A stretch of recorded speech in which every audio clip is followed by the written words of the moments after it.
Hi, good evening. This is Katie Hunter from MMA UK, and what an exciting show we've got lined up for you tonight. I'll be co-hosting with my presenter colleague, James Hamilton, and we've got some amazing guests coming on as well. We're going to have Bellator flyweight Malin Hermansson, the Hermanator. She's going to talk about her struggle to get a fight at Bellator. She's calling out girls left, right and centre. So I want to hear the latest on that one. We've then got big bad Olga Rubin, who is 5-0 as a pro now. And she's got her next fight coming up at Bellator in Dublin.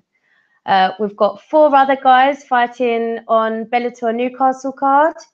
So a bit of a Bellator special, but then to break it up, we've also got Decky Mcaleenan coming on later on. So really excited to get all of these guys on tonight. We're just struggling a bit with technical issues with Malin. She's hoping to join the card soon. I've been really enjoying her Twitter battles. She's having a go at everyone right now, trying to get a fight. So we've got the ballerina model that she's calling out a lot, Valerie Loreda, and my favourite put down of the week, you can't call yourself the bully if you're 0-2 in Bellator. That's Brooke Mayo. So it would be good to hear what she's had to say. She's also been very respectful in terms of the way she's called out Valerie Letournois. So that would be an excellent fight for her later on in her career, I'm sure. So hopefully we'll get her on soon. Just trying to see if she can join us now.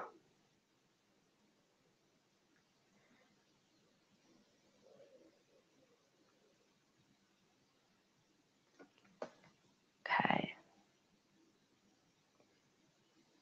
It wouldn't be an MMA UK show without a bit of technical issues at the beginning. So it looks like she's going to be joining us shortly.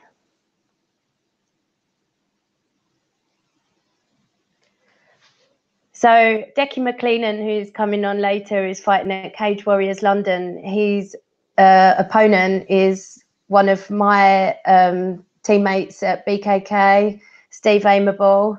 So I'll be interested to hear what he's got to say, how he sees that fight going. And, well, I'll be hoping to pick up some tips on a game plan that I can pass on in the gym. So we'll see. We've got another exciting show coming up for you on Wednesday, a bit of a super show. We've got Brad Pickett. He'll be talking about his bare knuckle boxing debut. That's on the 30th of March. And he's also talking about Rock 7, his fight promotion, which the next one, Rock 7, will be on the 2nd of March at the Brentwood Centre in Essex. Then we'll have Nathaniel Wood on talking about, hopefully he'll be able to reveal to us his UFC London matchup, which will be March 16th. So a lot of exciting stuff coming up there. We may have another special guest in between, and then we're also scheduled to have Sage Northcutt on the show. So if you have any questions for any of those guys, why don't you send them to the MMA UK social media pages, comment at any time, and Lewis or myself will pick those up and try and feed those into the guests we have on Wednesday. So we're hoping to make every show bigger and better than the last one for you. So hopefully, if you have any guest suggestion ideas, then again, put them in the comments tabs for us on Facebook. I think we've got somebody joining. Is it Malin? Maybe not. Sorry. Yeah, if you've got any suggestions for future guests, feel free to tag them, add them to the comments tab, and we'll be happy to try and get those guests for you. Right. Let me see just what's going on.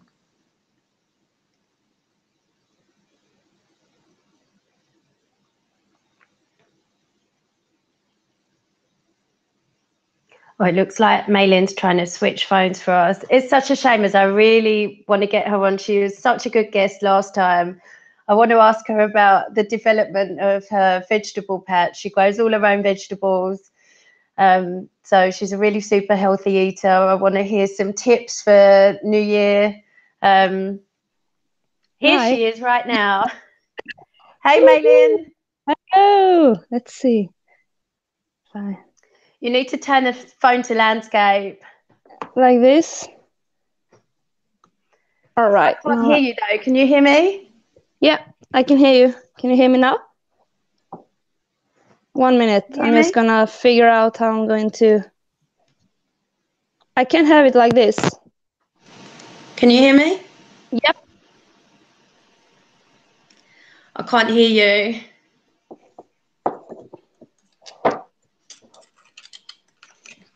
Can you hear me now? Hello?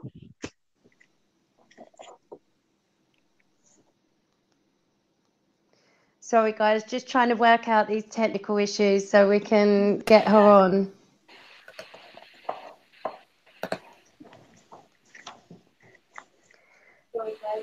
Oh, we did everything right with the instructions. Can you hear me, Malin? Yeah, I hear you.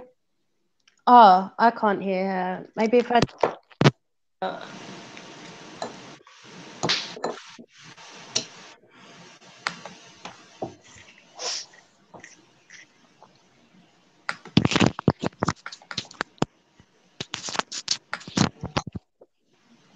Hello?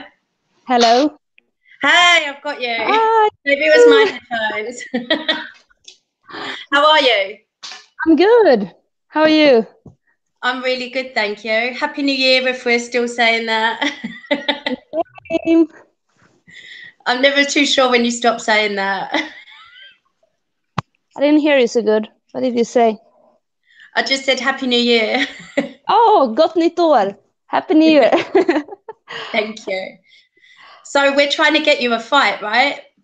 Yeah, that's awesome. So talk us through what's been happening. So I've been really enjoying your Twitter battles with people at the moment. 3 girls that I can count that you've called out. The ballerina model, the bully or the victim. Yeah. Good names, right? And respectfully, Valerie Letourneau. Yeah. I have respect for her. She's been in the game. She's a pioneer for women MMA. But I want to fight her. That's a goal. So talk us through the other 2 girls. Yeah, who do you want me to start with? Should we start with the other Valerie? Valerie Loretta. Yeah. Yeah, actually, I don't have so much to say about her. I have realized she don't want to fight me. She's texting me on Twitter saying that, yeah, I'm gonna fight you, I'm going to win. And then when I'm backing it up and telling her, yeah, let's fight, then she's quiet. I think I have too good record for her, so I don't think she's wanna fight me. So let's talk about that, because she was scheduled to fight Anastasia Bruce, who's 0-12 as an amateur and never had a pro fight, and the commission didn't allow the fight to go ahead. Were you surprised that she accepted that fight? Yeah, of course. Me myself, I wouldn't like to fight someone with that kind of record, because yeah, I don't know what to say about it. It's just, I have a lot of respect for the matchmakers. They have a reason why they match people. So, but as a fighter, I wouldn't be so happy about a fight like that. No way. So,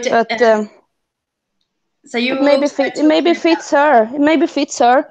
I mean, she have her taekwondo, ballet background, and yeah, fancy kicks. It won't work in MMA.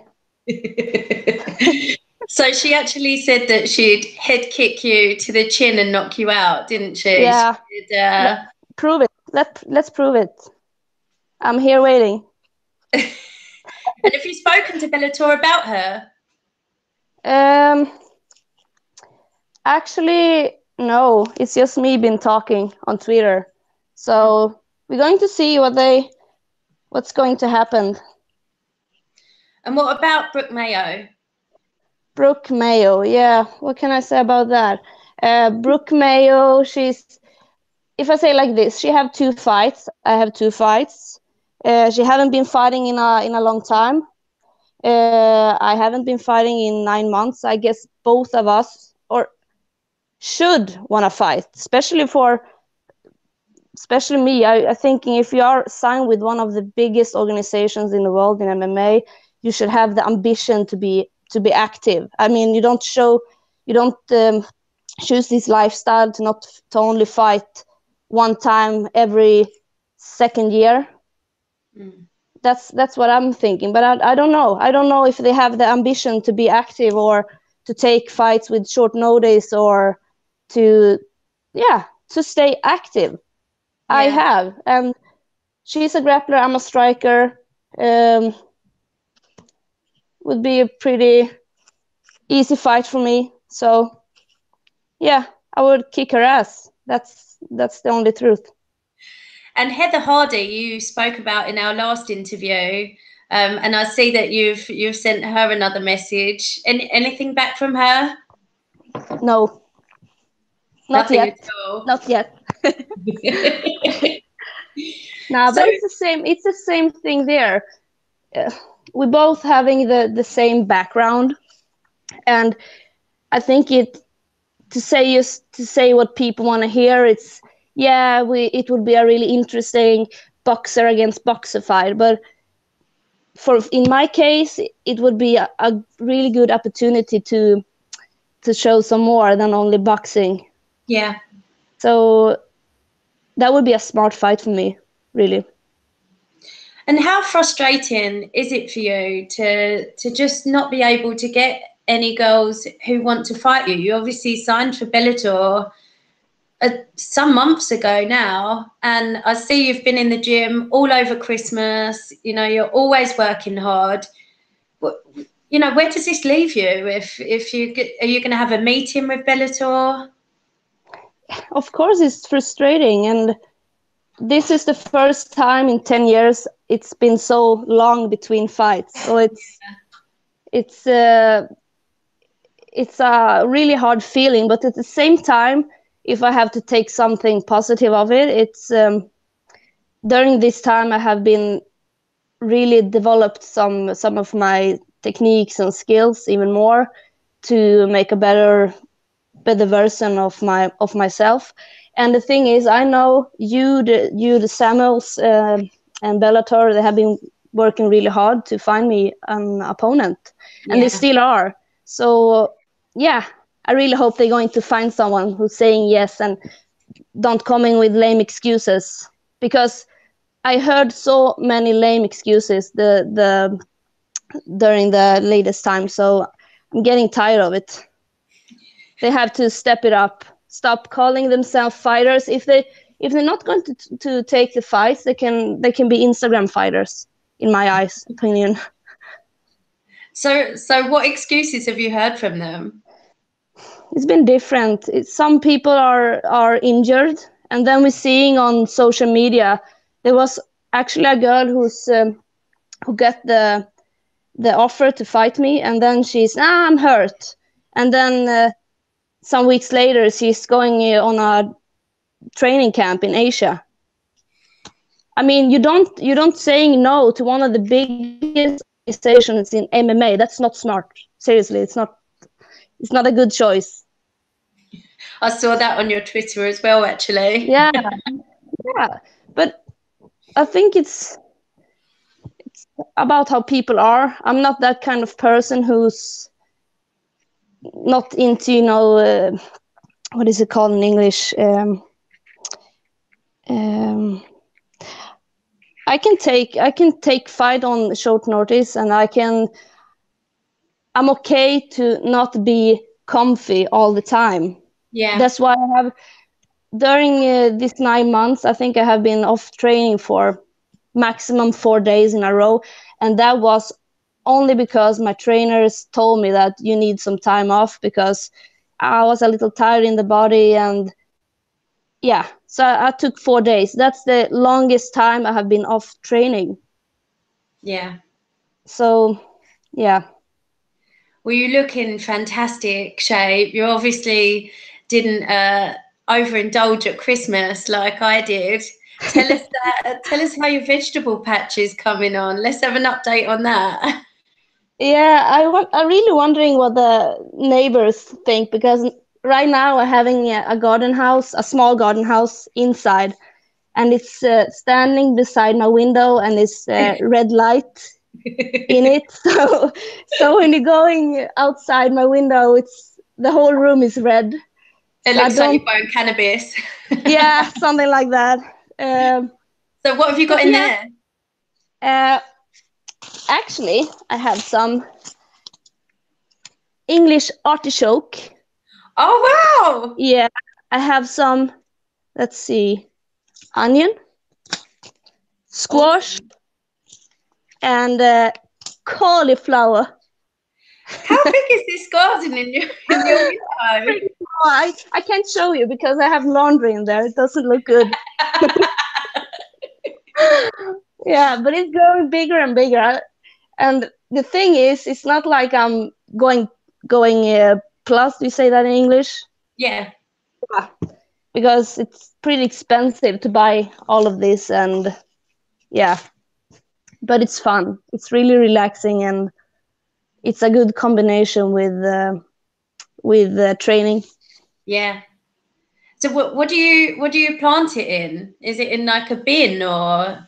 Yeah, in bins and outside in the garden house. Oh, cool. Yeah.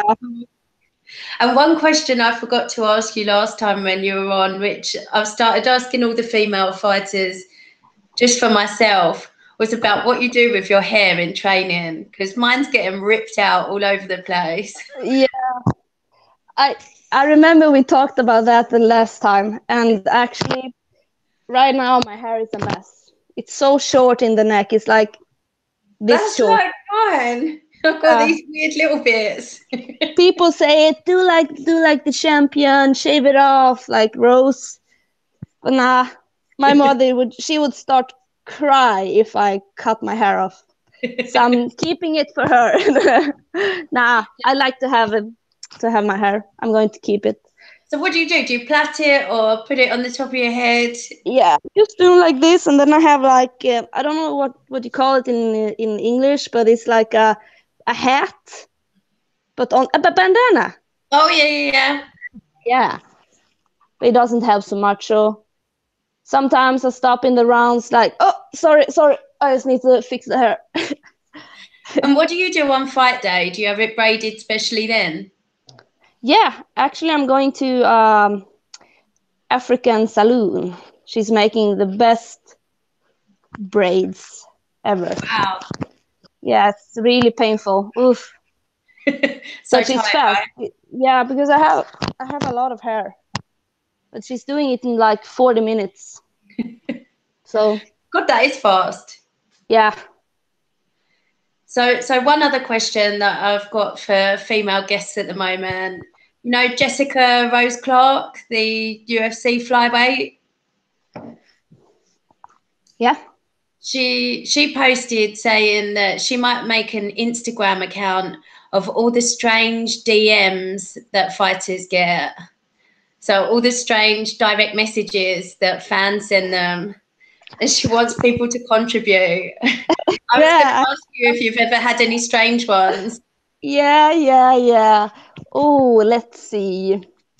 Yeah, I have some. I've been offered to have a slave. I have been offered to beat people up. Yeah, it's a lot of that. Yeah. I'll be quite interested to see this Instagram account if she makes it. Yeah. Contribute. Send it to her. She'll put it on her page. Oh my God, yeah. But I think it's a lot of female fighters. They're getting a lot of weird messages. So yeah, I don't care. Yeah. Yeah. So before we wrap up, Malin, just what's your final message for all the flyweights in Bellator that are avoiding you? What would you like to say to them? Step it up. That's the only thing I have to say. And one more thing. Yeah. We were talking about Brooke Mayo. Yeah. And the name. I just think it's strange that she's having the name the bully. That's something I've been thinking about it. She really needs to change her name to the victim. That would fit her much better. Fits her record better, you think? Yeah, especially after she's been fighting me, because 0-3, that's a bad bully. And I don't like bullies, so I'm going to look forward to beat her up. That's for sure. And any shout outs to sponsors you want to do before we go? Actually, I want to do a shout out to a girl who lives in Northampton. Her name is Jasmine, so I just want to wave to her and say hello. Okay. And that's the only one to say hello to. Who is she? It's actually my manager's daughter, and she's training in Muay Thai, and she's really good at it.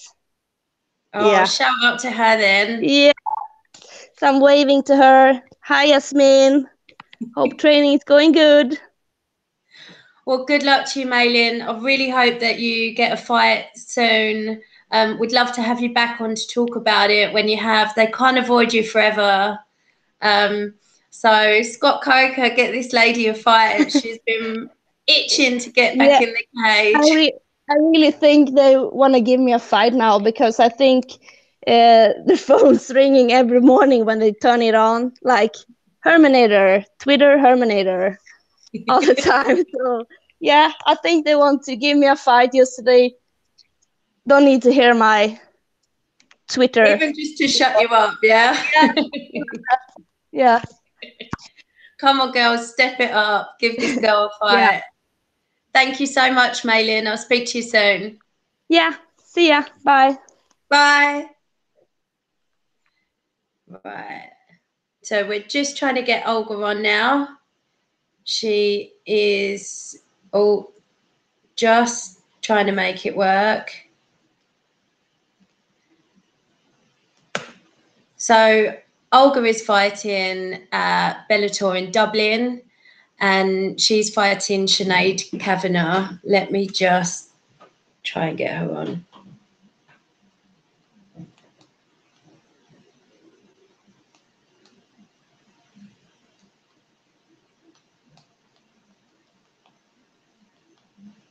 I feel like Ariel trying to get guests on in between talking to the camera. Yeah, so that's an epic fight. She's already 5-0, and she's looking to go on a run for the title, I think. Right, one moment.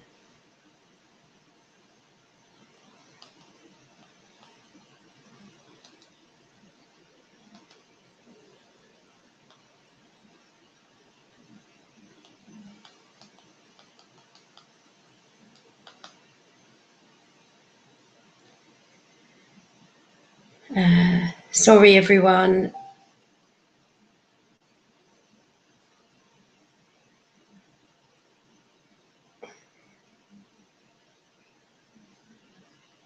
Be with you super shortly.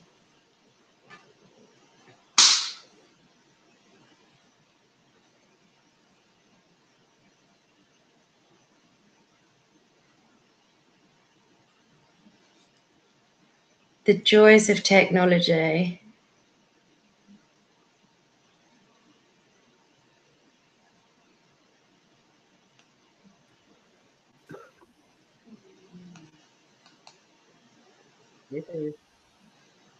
Hi, James.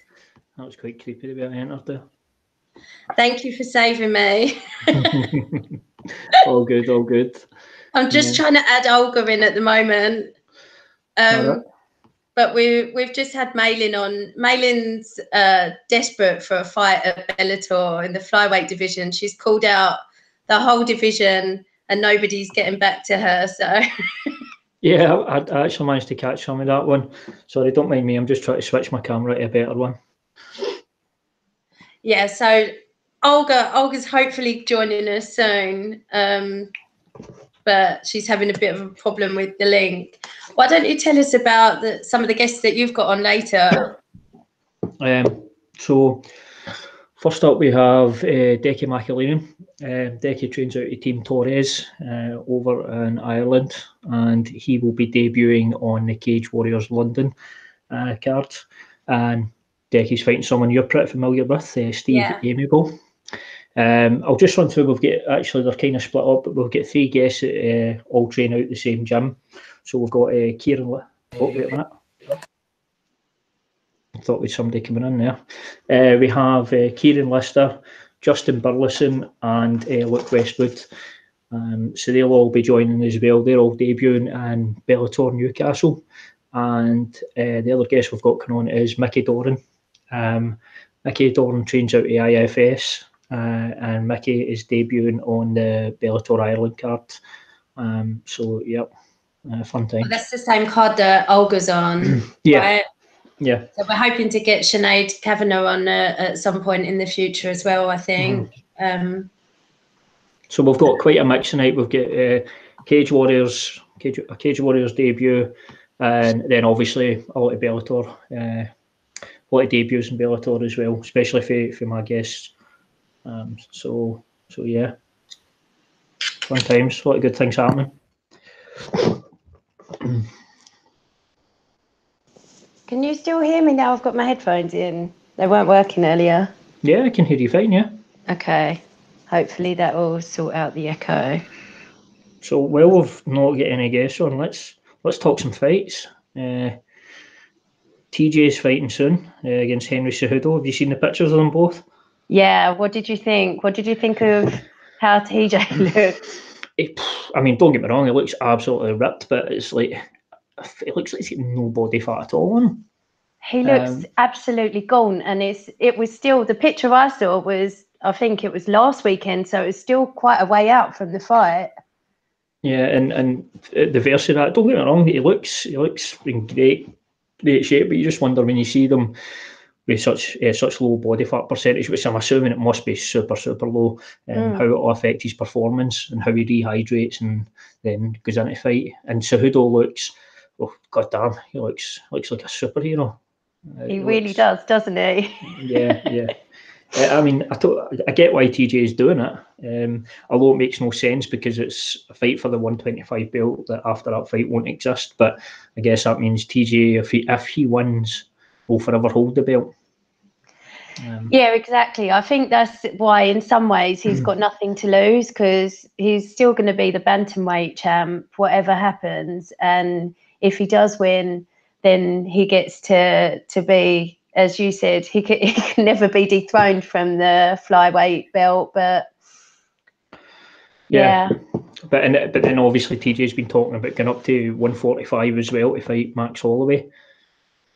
I think that would be a ridiculous idea. I just think Max is far too big for him. Too big for him. Can you see that? Yeah, I can see it. I don't know how smart it would be. Obviously, TJ is going to be a lot faster, but I think Max is probably, his future lies at lightweight as opposed to 145. Definitely. So I don't know if realistically it's a fight that would happen. But again, you can see where why TJ is talking about it, because he's probably already won the 125 belt in his head, and he's thinking, but holding 3 belts, I mean, that's difficult. That's nigh on impossible. Yeah, I mean, I also think we are getting ahead of ourselves. He obviously thinks he's going to win the flyweight belt, but the only reason that I think he might not is seeing the picture of how gaunt he looked. I thought he looked ill, and I can't help but think that his performance might be diminished. And then if you see have you watched the documentaries about the crazy scientific training that Henry Cejudo's been doing? And I don't know if you heard him on Joe Rogan talking about it. Mm-hmm. Yeah, I mean, I've not seen the documentaries. I've heard I've heard of the training, but then, I mean, you could really say that for both guys, because obviously TJ Dillashaw's strength and conditioning coach, who obviously works with Aaron Pico, he's doing some pretty amazing things as well. So it's one of the things it's like predicting fights. I mean, it is, no matter how much you know, it's complete guesswork. Yeah. Until the guys step in there, because there's so many factors involved in this sport that you just don't know. Yeah. And I guess you would normally base everything on previous performances. I'll stop. Hey, Olga. Hi, finally. Thank you for coming on. I got scared it's not going to work. How are you doing? It's horrible. I'm great, thank you. How are you? I'm good, thank you. So this is big bad Olga Rubin. She's fighting at Bellator Dublin against Sinead Kavanagh. She's got the best hair in the game. Well, yeah. Thanks for my hairdresser. So how you doing? I'm great. I'm in the UK again. I've just finished training. So you're back at Titan? Yes, I'm back in Titan. Right now I'm in Richmond. Okay, at Richmond Fitness Club. So yes. Have you been training with Charlotte tonight? Yes, definitely. Charlotte McIntyre, who's the double champ in Cage Warriors Southeast Academy. Yeah. Yeah, she's going to turn pro soon. She is. She's hopefully going to turn pro on the Rise of Champions card in March, but we'll let Brad do the shout out trying to find her a fight tomorrow. Yeah. So tell us about your fight. Sinead Kavanagh, 5-3. How do you feel you match up against her? I've been trying to get a fight against Sinead for a long time now, because I really like her work. I've seen her even before I started working for Bellator, and I'm really pumped about it. I really am. So what was your reason for wanting the fight with her? She's very aggressive. Her style is very aggressive, and she's a hard opponent. I'm not looking for an easy fight. So where do you see the fight going? Well, it's up to the same second I decide where should I take it. You know what I mean? Like, if she wants to stand up, we'll stand up. If she wants the ground, we'll go to the ground. I'm fine either way. Do you see any holes in her game that you're looking to exploit? Or you don't want to give the game plan away? Everybody has holes in the game. So that's a game of inches already, you know? You're going to that level and you're starting to pick up like every single thing your opponent is doing. That's the game. So do you watch a lot of footage of your opponents, or do you just try and impose your own game plan? I watch footage of my opponents, but I'm not putting all my effort into trying to work against them. You know what I mean? I'm trying to work on my own game. Yeah. We might even be having her on in a future show. She's quite well known over here because she's fought on Bama, of course, as well. Yes. And one of the first featherweights in the Bellator division there. So we're super excited to see that matchup, and it's on the Bellator Dublin card, right? Yes. We've got a new guest joining us now as well. Our timings are a bit out this evening. James, do you want to introduce him? Olga, we'll come back to you in 1 second. No problem. Yeah, so we've just been joined by Decky Mcaleenan. We will chat to Decky in a few moments, but we'll let Katie and Olga finish their conversation first. Perfect. Hi, Decky. So, Olga, I didn't want to steal too much of your time anyway, because I knew you'd just finished training, but a couple more things I wanted to chat to you about. You've got a new gym back home as well, is that right? Sorry? Have you got a new gym back home in Israel as well? Yes. I've decided to work with a different coach for this time. And as we all understand, as Brad Pickett is my head coach, and to work around his game and how to impose it towards my game, you know what I mean? So we're kind of working together with Brad. Brilliant. And one more thing before you go, we were chatting meal prep yesterday. I just wanted to say, if any sponsors out there wanted to sort Olga out for meal prep, she's looking for it while she's in the UK. Olga is very lazy and she doesn't want to cook. Because she's training 24/7. If you want to sponsor a top Bellator featherweight, then get in touch with 10. One Punch Management. Olga, Thanks, thank Katie. you so much. Thank you very much. Lovely to see you. You too. Bye-bye. Bye-bye. Bye. Yeah, so Try to keep that short and sweet. no, that's fine. So I'm going to sort of take over from here. So yeah, a gentleman I've spoke to many times, Decky Mcaleenan, who's going to be debuting on the Cage Warriors London show against, as I've said, Steve Amiable. So Decky, first of all, I've got to say, liking the hair, mate. It's looking pretty good. I like it, mate. Aye. Decided a wee change just for the Cage Warriors show? No, I lost a bet with one of the boys, and the loser had to dye their hair. Right, so I guess the first question then is not about the fight; it's about the bet. So what was the lot? What did you lose? How did you lose a bet? It was just a game of FIFA. There was a stupid thing come up on Facebook, and the game of FIFA ended in this. There you go, kids. Don't put your hair on the line when you're playing FIFA. No, it's a bit of crack in there. But so yeah, Decky. Obviously, the last time we spoke was at the On Top show. Now you've signed it, signed, sealed, and delivered Cage Warriors. Just talk us through how it was getting that fight with Cage Warriors, knowing you're going to be debuting down in London. Yeah, no, I fought in Cage Warriors before. That was my first fight back. Was in the same venue and everything. So it was.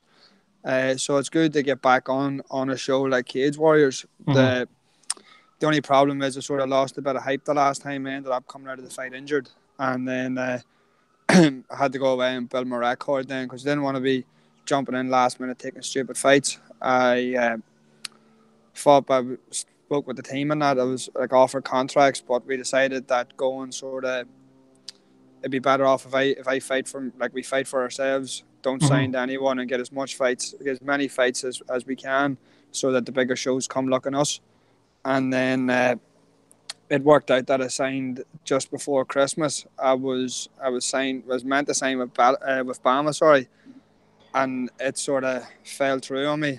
And then it's actually a blessing in disguise, then, because I got signed with Intensity Fighter Management. So yeah, it's this is what they've got me. That's one of the things we spoke about the last time. Was obviously you've signed with a new management team. How much of a big difference has that made for you, signing with the new management team? It's pretty easy for them. Like, it doesn't really make a difference to me either, because like I was meant to fight in Liverpool, so I was, but struggled. The opponent turned the fight down or didn't accept the fight or whatever his reasons were. And like the three opponents, I was give an option for Liverpool, which would be accepted, and he never took, or whatever the reasons were. Then we were given two options for London, which I accepted both of them. I'd said that I wanted to fight Steve, but because he was ranked higher than the other fella, but I'm open to fight either of them. Like, so managing me is going to be pretty simple for them. It's just whoever it is, just we're going to fight. Like, you know, it's just trying to get. I was struggling to get fights, you know. So it's not anything on my behalf. I'll fight anyone, you know. So it was more than, you know, like struggling to get the platform to fight on, like. Yeah, so is it sort of for you then? It's about, I don't know, you were saying you lost momentum initially with Cage Warriors. Is it for you getting as much fights in and building back momentum behind your name and just continuing that forward? Yeah, it's like I was blessed. I got a smaller sort of promotion got behind me and got me fights in there, and like.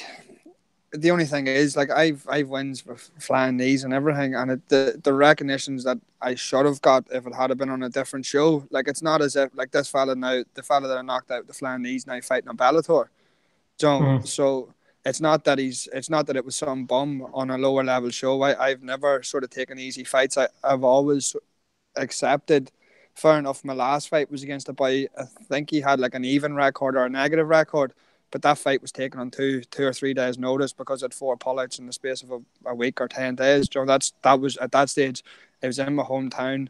I was getting married a couple of months later, so I had to fight, so I had to take whoever. Mm-hmm. So it's not that I've handpicked anyone. I've always been trying to up my opponents, and it's just time now to get the recognition, let more people see it. Yeah, and you were saying there, obviously, you wanted to fight Steve because of where he's ranked. Katie knows Steve very well, due to where Steve trains. So when you've obviously wanted to fight with Steve, that was the one you preferred, and you've got it now. What do you see in Steve as an opponent that he's going to bring to the fight against you in London, or how do you feel that fight's going to go? Yeah, it should be a good scrap. He's going to be tough. He's going to be durable. He's going to have a lot of experience. But like, this is just for me. This is just stepping stones. You know, I'm not looking past him at all. It's going to be my toughest fight, but it's going to be like it's building blocks for me. You can fight. You know, like if I had been offered someone like that's ranked behind me or whatever, you're giving them a chance to take your scalp. Whereas I'm coming for him. Like, you know, I'm not in the mess about or anything. He's got a lot of experience, a lot of pro fights. Yeah. And this is a good fight for me. So do you almost feel then that going against guys that are sort of ranked above, is that in turn then pushing you to develop further and making you raise your game getting into these fights as well? Yeah, like my plan is to be one of the best in the world. So you're not going to get that fighting boys behind you. You know, I wanna be number one. Like he's ranked up wherever he's ranked. I'm ranked wherever I am. I see myself as number one. I want to become number one. So why fight boys way back? You know. Yeah, absolutely. And as we can see as well, there's a nice bit of sunshine around your background. So are you out in the States at the moment, out in California? Yeah, out in California. Just finished up 2 morning practices, and then I'm heading back after this to go boxing and then grappling. Yeah, and that's something, obviously, you've been to California quite a few times now. How important has that been in your development as a fighter as well, getting out to California? Because as we know, there's going to be a lot more bodies for you to train with, and not necessarily at the levels higher, but there's just more bodies that give you different looks. Yeah, no, it's a blessing. I've built up a good sort of relationship with everyone over here. Mm-hmm. That I can come over whenever I want. I can join and I get stuck in. Like there's this morning, I got a wrestling private, and then it just happened. It was in the morning class, and it just happened to be with one of the wrestling coaches who's up there with one of the all-time greats to come out of America. And then Faber sent him with me to do a bit of work, and then the pro MMA class, I spent an hour and a half drilling and light sparring with Andre Feely. So, you know, it's testing yourself and pushing yourself against boys at that level, and coming out here and seeing what they're doing makes it more believable and more achievable for myself. Yeah. So is it almost sort of what we're talking about with the fight there? You're fighting guys that are ranked above you, and that's sort of making you raise your game. Is that the exact same training out at Alpha Male, just for the classy people in the training room with you? Yeah, that's it. Like as I said, I want to become number one, so you don't get that by John. Like you could easily stay on the local shows and start fighting. Don't start hand-picking fights and doing this and doing that. Like I've only had 6 professional fights, and the win-to-loss ratio is a lot higher. Wins, John. So I have each time I've fought has been a step up. So every single person has been a better version of the next, a better version of the last. Sorry. So it's just now it's time to get someone with like a proper scalp, like, you know. And just talking a wee bit about Steve. Obviously, we have spoke about briefly about Steve's experience. Steve's a very experienced fighter. So do you feel that's going to play any part in the fight? Obviously, with Steve having so much experience, whereas maybe you don't. I've had at least 20 fights, so I have, and between amateur and pro. Yeah, I've been fighting and competing from I was about 9 years old, 8 or 9 years old. So on paper, he's a lot more experienced, but I've maybe, I'd say maybe 17 or 18 years of experience behind me. So on paper, he's more experienced, but we'll see. So. Do you feel then that that's maybe something like, obviously media side like myself and other members maybe look into a bit too much, is sometimes the experience factor from what we can see from records? Because obviously there is a lot of things that, as you're saying, you've trained you since you were a young boy, so we don't obviously see that. Do you think maybe we make a wee bit too much of that? Yeah, at the end of the day, there's two of us getting in the fight. This fight was made because it should be a good fight, you know. Mm-hmm. It would be different now if I only had the fights that I have, and they've been boring decisions where I've been struggling to put these boys, like struggling to finish fights. Every one of my fights have been a finish.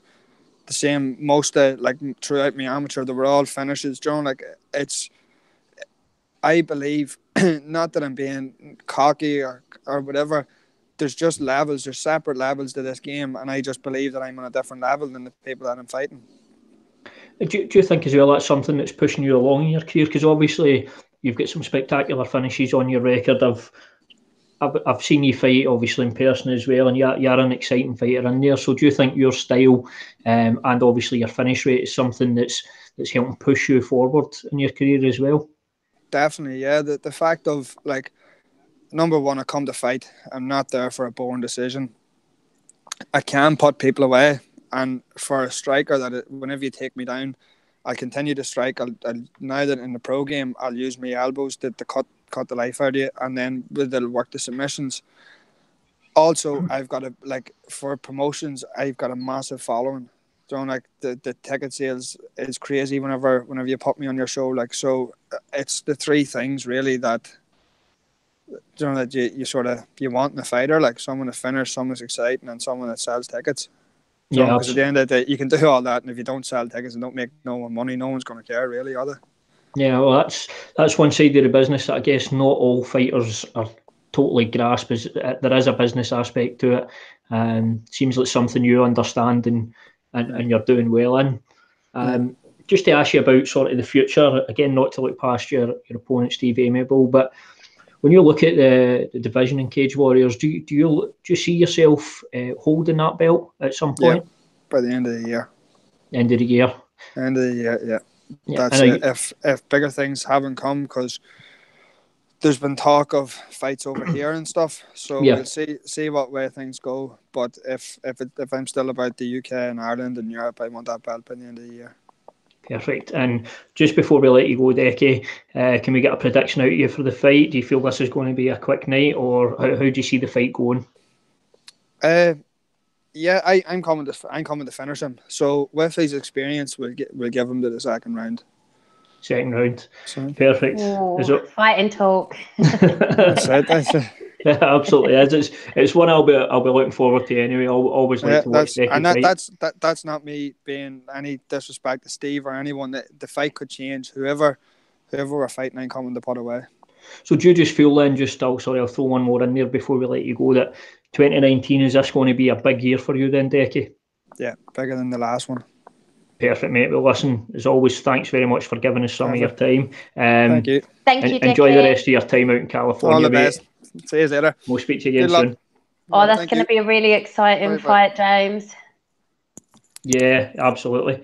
Neither of them are ever in a boring fight. No, it's certainly one we'll be looking forward to. So, yeah, guys, that was Decky Mcaleenan. I'll just say again, Decky's fighting Steve Amiable, and that's the Cage Warriors London show. And that's in 30 March, and that's at the Indigo at the O2. So, there we go. My predictions for Steve, if anyone was wondering. Maybe a wee bit of favouritism coming in there. Never pick against a teammate. I'll see what a beast he is in training. No, it's definitely got to be a fun fight. Decky's a fighter I've watched for quite a while. I've really enjoyed watching his fights. Yeah. I saw a Decky fight it was way back at Headhunters. I think that must have been nearly 2 years ago now. And it was a finish from Decky on that night. So I've sort of been I've enjoyed watching him fight ever since then. Yeah. That's a weird old hairdo he's got at the moment. Yeah. I can't. I actually used to dye my hair blonde when I was younger. That's for football reasons. That was why. I won't say exactly why. It's all coming out now. Yeah. So next up, we're going to be joined by Kieran Lister. So we will have him on looking about 7 minutes time. We'll have him on. So Katie, what's been happening with you? How's things going? Oh. Awesome. I've just been following loads of the MMA gossip at the moment. So just before we came on, I was looking at, because I saw earlier Nate Diaz was having a pop at Khabib. Oh, I think we've got our guest on. We have. Sorry, I just didn't want to interrupt. Thanks for joining us, Kieran. Hello, mate. You all right? I'm very well. Hiya. Yeah, good, thank you. So we'll just give you a quick intro for everyone watching. So guys, we're joined by Kieran Lister. Kieran will be fighting on the Bellator Newcastle show on the 9th of February, and that's against Decky Mcaleenan. So how much are you looking forward to that one, mate, getting out there to fight in Bellator down in Newcastle? Yeah, I mean, obviously it's a huge show for me, a really good step up for me, so I'm really looking forward to it, been training hard, and I can't wait to perform my best on the night. Yeah, and you've obviously you've got a few guys in the gym that are going to be on the show with you. So what's the feeling? What's the buzz been like inside the gym that you're all going to be fighting in that show together?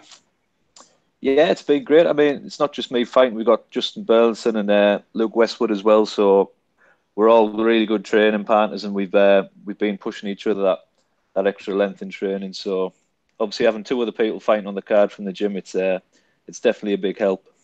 And is it made it a bit more in this camp that you know you're going to be fighting in not only Bellator but obviously down in Newcastle as well? Yeah. I mean, obviously the closer the better to home. I've got really good support coming through. We sold a lot of tickets. Me thought I'd be as well, but obviously Justin from Sunderland. We got the two gyms, so we'll have some great support on the night. Yeah, absolutely. And one other thing I wanted to ask you is obviously, did you all sort of find out round about the same time that you were going to be going on the Bellator show, or was it sort of separate between you? Yeah, I think we pretty much found out about the same time. My last MMA fight was the 17th of November, I believe, and my fight promoter Ray Thompson, who works for Almighty, messaged me a couple of weeks after and said, "Oh, great news! You might be fighting on Bellator soon." And then obviously Justin and Squeaky got wind of it as well. So yeah, we were really excited at the time we found out. Yeah, and is it something you were aiming for, or something you were expecting to happen when you knew obviously Bellator were starting to make moves in the UK? So had you kind of had one eye on getting on that promotion?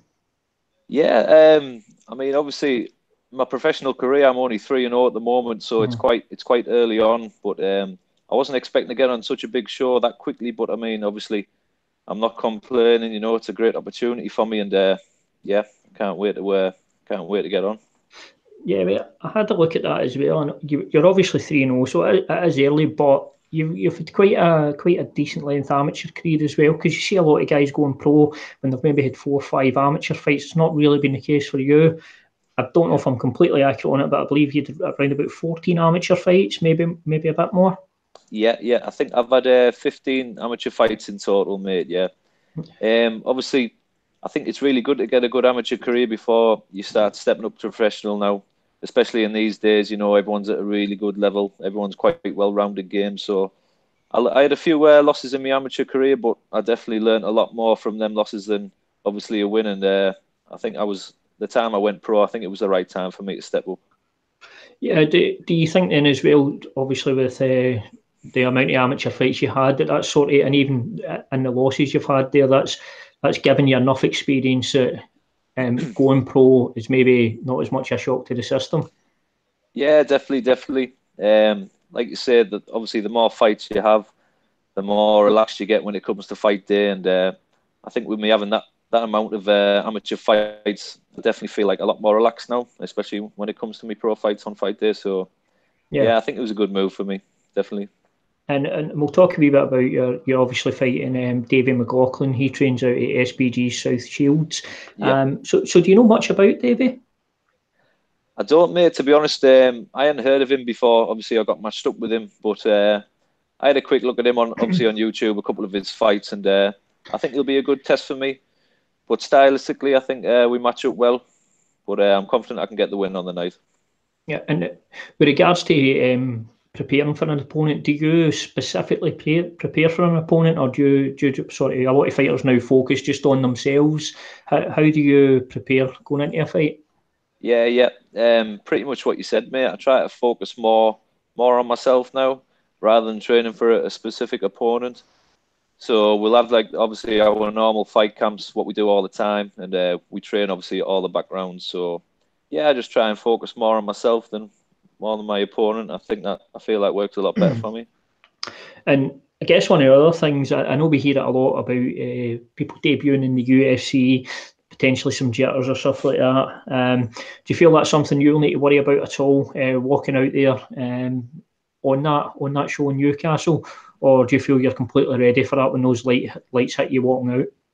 Yeah, obviously when you're walking out to a fight, it's quite a nerve-wracking experience, but I think it's something I've got used to over the time. Like I say, I've had quite a long amateur record and obviously 3 pro fights, but I'm sure I'll be nervous on the night, but nerves are quite good before a fight to keep you sharp, and yeah, I'm looking forward to it. So do you think then more a nervous excitement than anything else?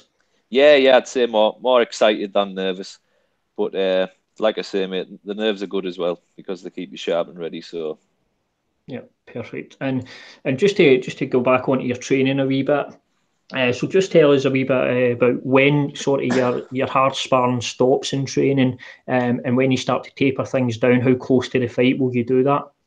Yeah, so we're about 4 weeks out now from the fight, and obviously it's pretty much hard sparring every day. You know, obviously we're still training hard, but maybe about 2 weeks to a week before the fight, we'll start tapering down. You know, not going so heavy in the sparring. Obviously, you don't want to get an injury with a big fight like this leading up. So yeah, about a week or two, we'll start tapering down. Just start working more relaxed sparring, but obviously we'll have plenty of hard sparring now. Yeah, as the lead up. And who's your main sparring partners in the gym? To be honest, it's probably Justin and Luke Westwood. They're my main sparring partners. You know, I train a lot of jiu-jitsu, a lot of wrestling, a lot of striking with them. So yeah, they're really good sparring partners for me. So we should be good. Who'd win in a fight between you 3? I'd probably say Justin. He's the bigger one, isn't he? He's the welterweight, so he's the big boy. So I hope Justin cancel out Luke. Perfect. So just before we let you go, we won't take up too much of your time.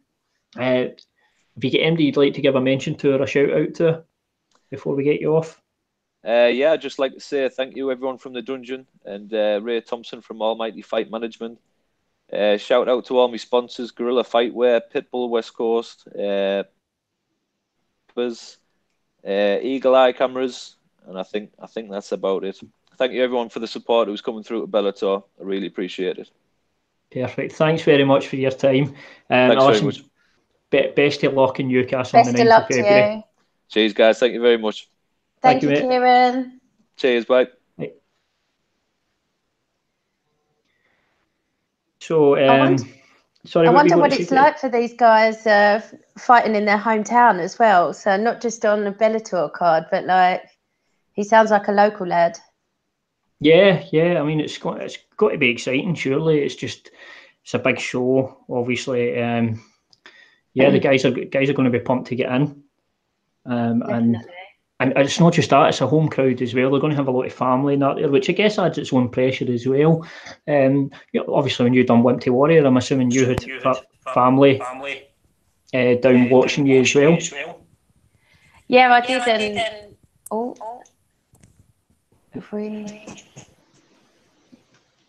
Got a bit of an echo. Is it gone to an echo now? Yeah. Oh, it's sorted, I think. Yeah, I did. I had about 80 people came to watch me, and you didn't know whether you were going to get knocked out in the first 10 seconds.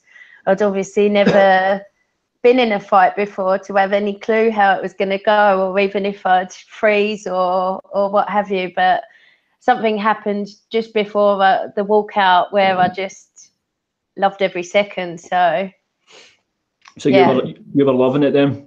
So were you even thinking about the fact there was family and people like that there to watch you, or were you just totally? Oh yeah, no, I was absolutely loving everybody being there. I was like danced all the way to the cage, high-fiving everyone and seeing people up in the balcony, like waving to them.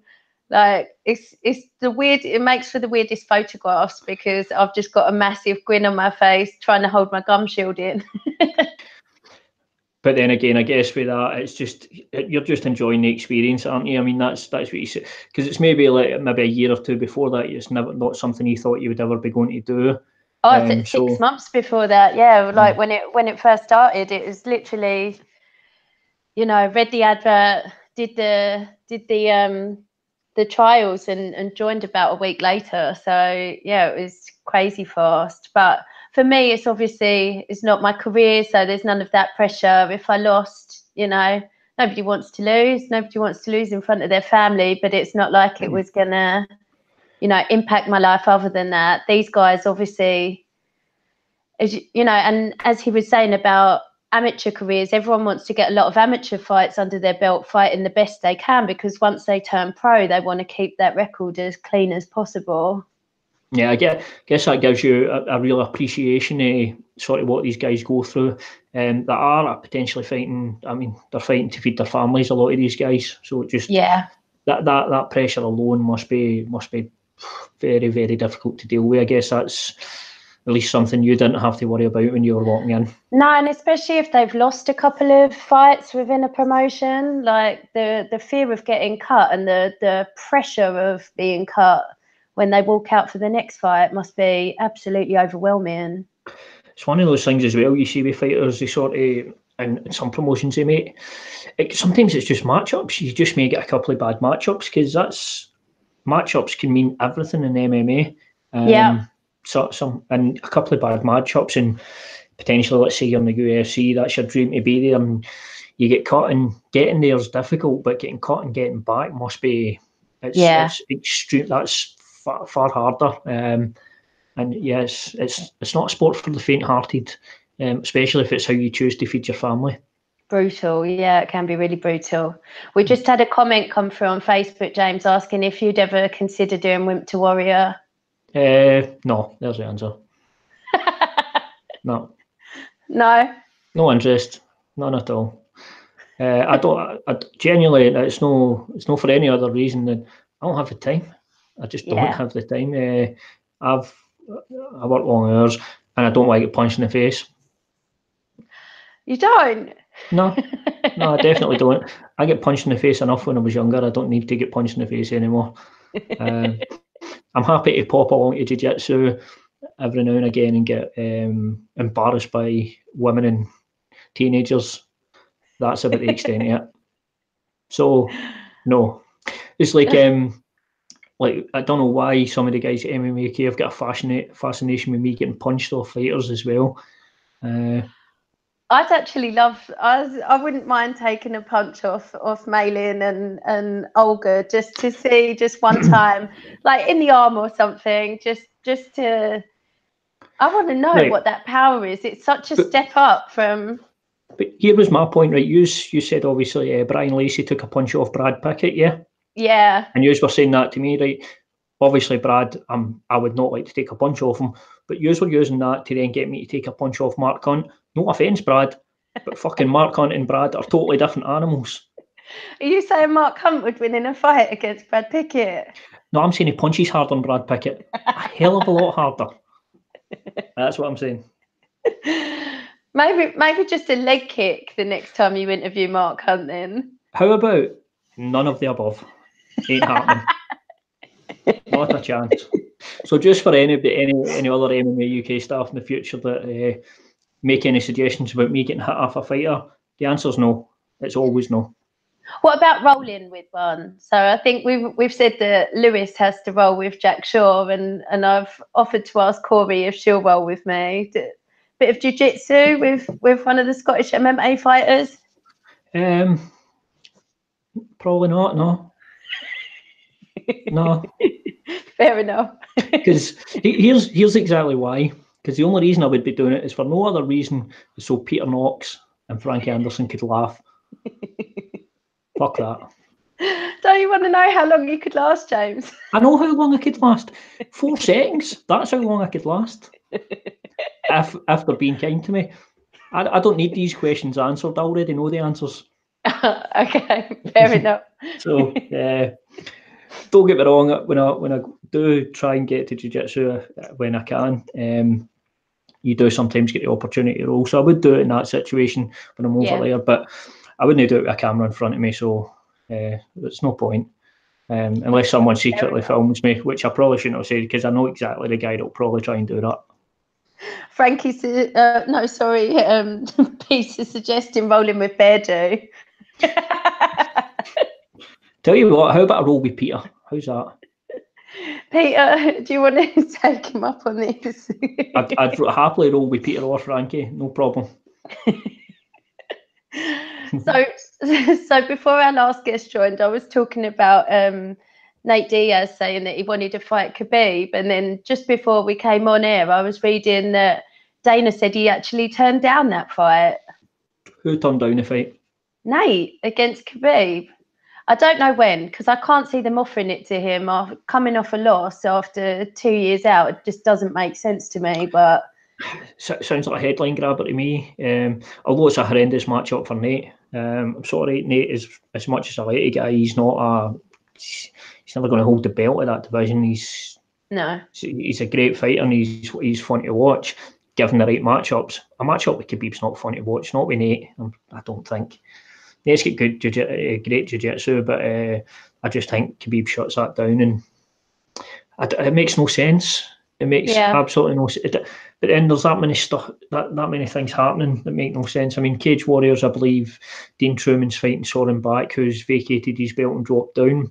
But that fight's happening in Copenhagen, and I believe the reason Dean's gone over there is because if he didn't take the fight, they would have given Soren an interim title fight.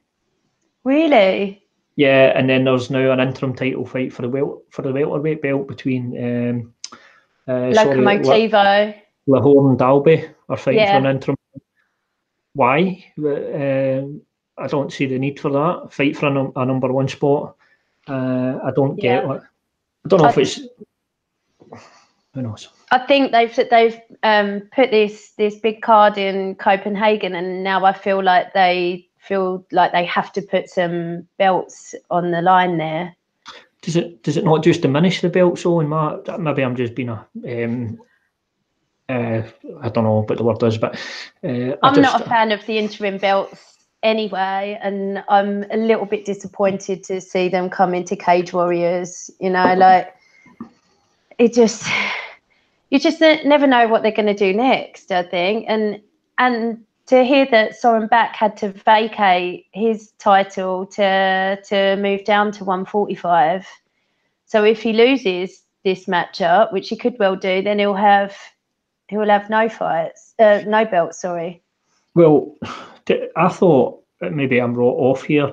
I thought Soren Back actually he decided to vacate the belt. He did. I believe I'm maybe a bit. I'm pretty sure. Is that not because he would have been stripped then? I don't think so. Why would, if they're going to get him to go down and fight for a belt, why strip him with the lightweight belt? Why not give him the opportunity? I don't think that was the case. So what do you think his reasoning would be for wanting to vacate? Absolutely no idea. I don't know why you would. I watched an interview with Dean Truman as well, and I believe Dean had kind of expressed the same feelings. He didn't understand why he would vacate it. I mean, why not? I think him keeping the belt is better for both guys. If he drops down and loses, and Dean keeps his belt, Dean can say, well, I beat the lightweight champion. Yeah. That's good for Dean. If Soren Back goes down and wins, he says, I'm a featherweight and a lightweight champion. Good for Soren. Don't know, maybe the only reason is if he goes down and loses the fight, it would be a bit weird going back up to be the champion of the division above them. That's maybe the only thing I can think of.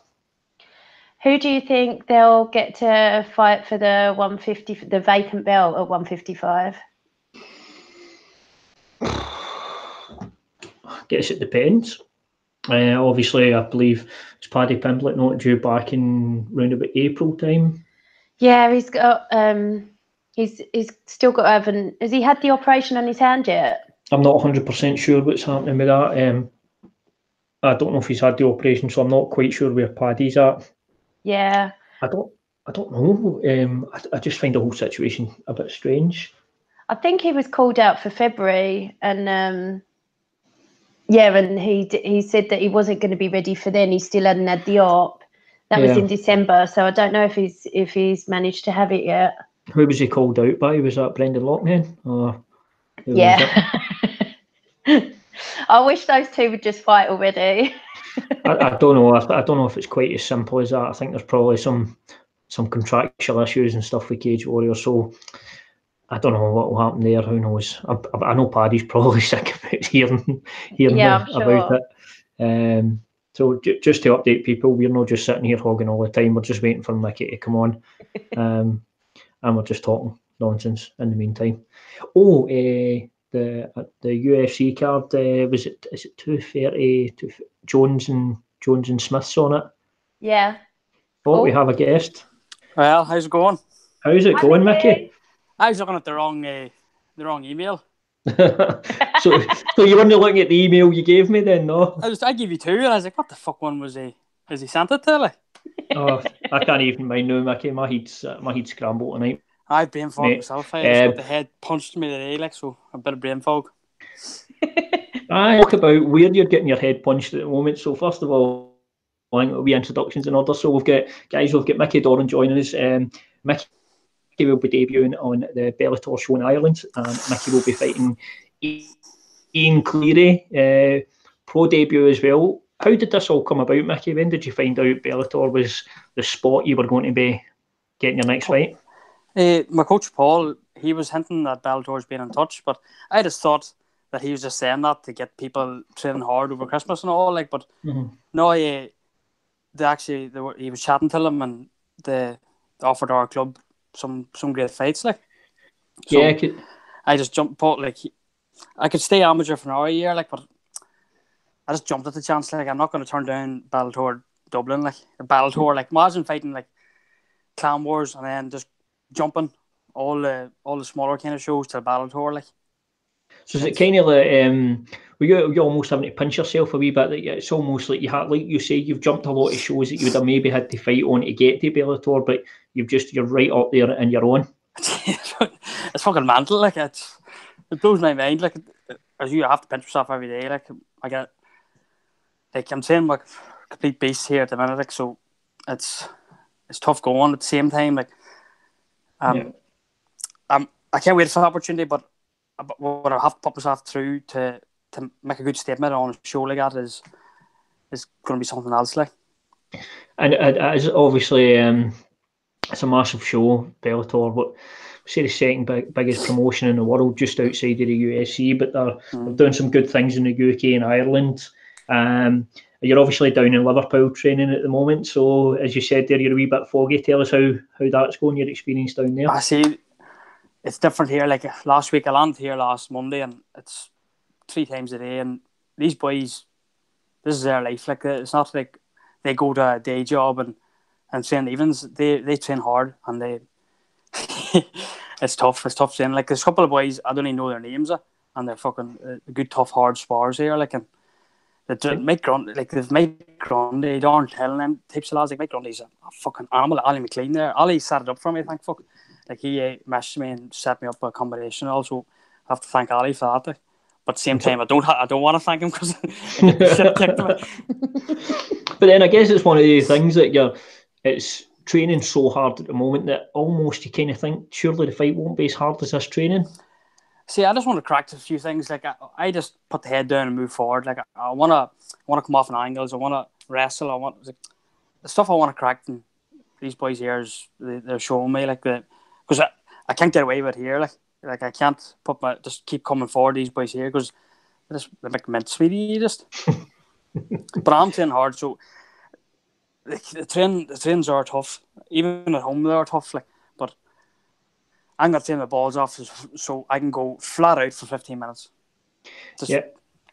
And for obviously this fight, you're fighting Ian Cleary. I know something you've been calling for is you want that right gritty, bloody fight. Do you feel this is what's Ian Cleary is going to provide that for you? I think so, Ian. He's a relentless motherfucker. Like, I was watching his fights. He just keeps coming, like, and he's a grinder. So it'll be some good scrambles. Like it'll be just a good scrambly fight, like, and it'll be a dog fight. Like, it's just going to be a dog fight. And is Ian somebody you're familiar with, or you were familiar with before? Ian was Clan Wars bantamweight champion, and I've my first show going to watch. He was fighting Alex Badui, and he controlled him for 3 rounds. Like, he's good. He is good at what he does. Like, yeah, and he comes from, like, I'm not saying all bad about his steak, and he's come from Owen Roddy's gym. Like, for fuck's sake, he'll have to know how to throw a couple of punches. Like, so you feel this is going to be a good fight for you then? Well, I'm training for it anyway, so I hope it is going to be a good fight. Like, I'm training my balls off for it. So, and on my side of things, I'm going to make a good fight. And the training itself, obviously down in Liverpool, and when you're back at home, getting into this fight, do you feel you're putting more into this one because of the opportunity and the opportunity this gives your family? Oh yeah, I just left work there, and like my girlfriend at home, she's 6 going into her third trimester of pregnancy. Like, and it's tough being away. Like, and there's no home comforts here. Like, I'm literally training, eating, and sleeping, and repeating that. Like, I'm 3 times a day.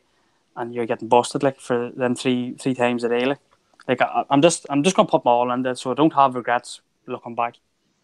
Yeah, and part of that as well, when you're away training, is it almost like a lot of outside distractions are away from you, so your sole focus is just on training, getting better, and getting ready for the fight. You've no choice. Like, you've no choice to get better here. Like, if you don't, you're just gonna get pounded. So you just have to evolve as the day goes in, like. And like, it's say at home, like, if you had a tough session, you go home, you cuddle your woman or someone, get her to feel sorry for you. But here, there's none of that, like. So who is it in the background that's obviously offering you cuddles at night then? That big fucking Goliath there. big Mindy. Mickey, that's some interesting. He looks cuddles, like mate. he gives people cuddles in prison. You still understand, like, me and him sharing a bunk together, like, and I'm in the top bunk, and seeing he moves in the middle of the night, it's like a fucking earthquake. Like, he's 250 pounds of fucking man meat. Like, it's probably a wise choice for you to go in the top bunker. You might not make Bellator. He's the bed broker, right? He has to lay at an angle to fucking fit. He's a freaking nature. He's fighting in the Newcastle Bellator. Like, I came out to see him going because the man's a freaking nature. Like. Yeah, that card's coming up soon as well. Something I wanted to ask you about as well, Micky, as you've said there, your girlfriend's pregnant. You're obviously preparing for a fight, but are you mentally preparing for fatherhood, mate? I'm preparing for a fight there too. Like, I'm preparing for a lot of fights there, like, to be quite honest. Like, the only difference is, mate, this isn't a 3-round fight, mate. I'm into my second year so far. It's fucking hard. I'd say so. Look, I just can't wait for it. Like, you know, just we had a tough the last year or so. Like, we had a first pregnancy and we were miscarried. Like, and that was a big blow. It took me and the girlfriend a long time to get over that. Like, and within the year we got pregnant again. It's just it's a gift, like, isn't it? Like, it is blessed. Like. And when you experience that the first time out, I guess this time you're really nervous as well. You just want everything to go as it should. Yep. But now you're when is it your girlfriend's due? 5th of April. But she reckons she's going to come early, so hopefully she doesn't come around Bellator. We're naming names, and like, if she comes around Bellator, we're going to call the baby Bella, but not a hope. That's actually quite a good idea. What if it's a wee boy? Don't call it Bellator though. That's I found out the sex. I found out. Oh, you know. Right. No, I'm too. I could not find out. You know what I mean? Like, I didn't. Like, I don't mean this in a bad way. Like, but I didn't realize how much I wanted a boy till I found out it was a girl. Like I don't mean that bad. Like, I'm so happy it's going to be healthy and all. But deep down, I just wanted a wee lad. But now having a girl, like, my heart, she's going to have me around her finger. I know, right? Like. I know what you mean about the boy thing. When we went to find out if we were having a boy or a girl, I was honestly like, please be a boy. I just thought it's going to. You don't realise how much you're actually wishing for till the girl goes, "Are you having a girl?" I'm like, yeah. It's not just that. You're probably think years in advance you're going to be. I think boys are a wee bit less carefree with a wee boy, but with a girl you're probably a lot more protective as well. Be protective. Oh, fucking sure you will. That's all right, Mickey. You can just get her into training and that. Oh, aye, well. We just a 2-player. Well, obviously, good luck with fatherhood when it comes, mate. I'm sure it's going to be an exciting time and a life changer for you. Oh, yeah, as this Bellator fight could be. I mean, looking at the fight with Ian, how do you see the fight actually going in there? Do you see a finish, or how do you see it? I think Hoover's just going to grind them more. Like Hoover's the fittest, the strongest survive. That's the way it is. Like, and I'm going to go in there the best of my ability, and he is taking his balls off too. Like, so at the end of the day, it's the best man's going to win. It's a fight. Anything can happen, but I'm going to be walking my balls off. So I get my hand raised. Like I don't want to be down in Dublin just to be some fucking pushover or some lad to make him look good. Like, I'm going down there to fucking fight and not be anybody's bitch. Do you also feel as well with the matchup you've got against Dean, there is that opportunity for you going into that card and try and steal the show? Because I mean, everybody's got a chance of that, and you're certainly an exciting fighter. Yeah, like hopefully I get a chance to prove the excitement. Like, but I think it's just going to be me and him going to be grinding the fuck out of each other. Like, I hope it's not a dry humping watch. Like, but I want a good exciting fight. Like. Aye, perfect. And just to tell us a wee bit more about your training, you're obviously at Team Kai Bomb. When do you finish up there and go back to IFS? When are you? I'll do another. I'm nearly halfway through. I'll do 4 weeks here, and then I'll do the last couple of weeks at IFS just to get the weight down and keep going over stuff I've been learning here too. Like IFS got me ready for this. Like, but see, training 3 times a day against top, like these boys, fuck me, like top level opposition here, like, and training with them flat out can only, like, I'm a nail here, like I'm not the hammer here, like, so I'll have to learn as I go. Like, do you finding that then? Obviously, it's not that you're in your comfort zone at IFS, it's just you're used to it there, but is this just letting you get away from it and just experience something new where, like you say, you're not so much the hammer here, you're the nail? It's a new guy too. When you're fresh meat, people want to fucking throw you about and make statements on you, like, but we've got, me and the lads, we finished the first week here, and like, we're sore and stuff, but we got the first week through, like, and I'd just try and work our balls off as the next lot of weeks come, like. Yeah, perfect. Well, we won't keep you much longer, Mickey. As always, I literally just jumped in the door here. It's a pleasure speaking to you. I think the last time I spoke to you, you were really, really getting into that Love Island, weren't you? Oh, fuck that. I loved it. Gee, it was a Love Island fucking Christmas special too. I came home one night and Laura had it on, like, fucking Adam still running about the cock out. So for anybody that doesn't know, Mickey tries to kid on his girlfriend watches Love Island, but he's a massive fan. I'm a fanboy of it, like, I actually try to get into it. Oh well, maybe better you didn't go there now you're fighting in Bellator. But listen, mate, best of luck in the fight when it comes, and it's always a pleasure, mate. Thanks for coming on. Good man, James. Thanks, Mickey. What's your name, Katie. Katie, good woman, Katie. Thank you, Mickey. Good luck. See you later. Hi, good luck now. Bye-bye. So yeah, that's Mickey. Mickey's always fun to talk to. James, I'm not going to lie to you. I was struggling with his accent a bit. Oh yeah. Oh no, I got Everton. It was when he started speaking really fast. I was thinking, I hope you don't ask what I think about that, because I wasn't too sure. I guess it's obviously you're down south. I can understand the Irish accent just fine. So Mickey's good laugh, very good fighter too. I'm excited for him. It's a great opportunity for him on the card, and a great opportunity for his opponent as well. A lot of these guys that are coming in, it's big opportunities I've got here. Bellator are certainly giving guys a platform to go on and make a name for themselves and make a real career out of this. I think that's the thing as well. I don't know the specifics of all promotions, but I believe Bellator are looking after the guys that are coming in to fight. Obviously, some guys aren't signed to multi-fight contracts, but I guess even the guys that are coming in that maybe have got a one-fight deal or whatever, I've got a chance to show Bellator what they can do, and I guess get signed into multi-fight contracts. What do you think of some of the fighters they've signed with, like, quite mixed records or even negative records?